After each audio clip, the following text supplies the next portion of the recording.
They will lose Bengal. That's why they are using SIR.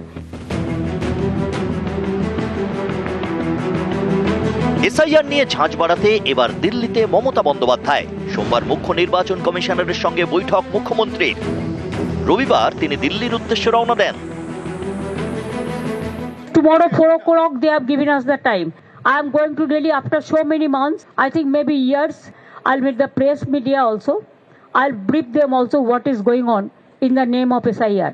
How they want to finish the federal structure. They will lose in Bengal. That's why they are using SIR. If they have the guts, I will appeal them to contest us politically, democratically, instead of using the election commission and the agencies against the election. Haryana is lost because of this. Maharashtra is also lost because of this. Even other parts of the country also they are using the same method. I will tell them, if you have the guts, fight the battle politically. We are ready to fight in inch to inch. But Bengal will win, Tamil Nadu will win, Kerala will win, and Assam they will lose. এর আগে শনিবার মুখ্য নির্বাচন commissioner Gyanesh কুমারকে লেখা ষষ্ঠ চিঠিতে কমিশনের এখতিয়ার নিয়ে প্রশ্ন তোলেন মমতা বন্দ্যোপাধ্যায়। মুখ্যমন্ত্রী লেখেন, ভারতের নির্বাচনী ইতিহাসে এই প্রথম নির্বাচন কমিশন ৮১০০ মাইক্রো অবজারভার নিয়োগ করেছে বাংলায়। কোন রকম প্রশিক্ষণ ছাড়া একতরফাভাবে এই মাইক্রো অবজারভারদের নিয়োগ করা হচ্ছে।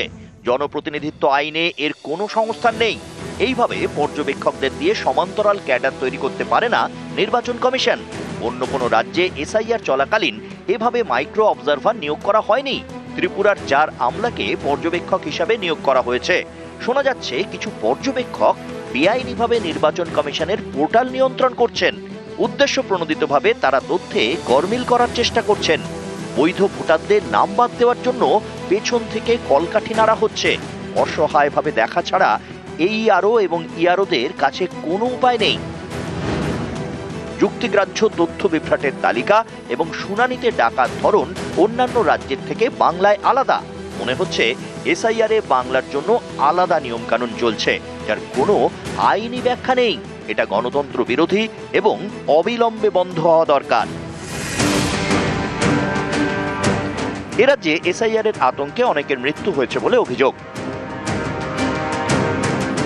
তেমনই কয়েকজন মৃতের পরিবারের সদস্য দিল্লি পৌঁছে গিয়েছেন। কোথা থেকে এসেছেন? আমার হাজবেন্ড স্টক করেছে, সাহেব ফর্ম এসেছিল আমার, তার কারণ আমাদের তো মাথার উপরে ছাদ চলে গেছে। আমার দুটো বাচ্চা, অথচ আমি 4 মাসের প্রেগনেন্ট। এসআইআরের জন্যই তো আমার স্বামী মারা গেছে। আমরা জবাব চাই। They will lose in Bengal. That's why they are using SIR. If they have the guts, I will appeal them to contest us politically, democratically, instead of using the election commission and the agencies against the election. News 18 Bangla.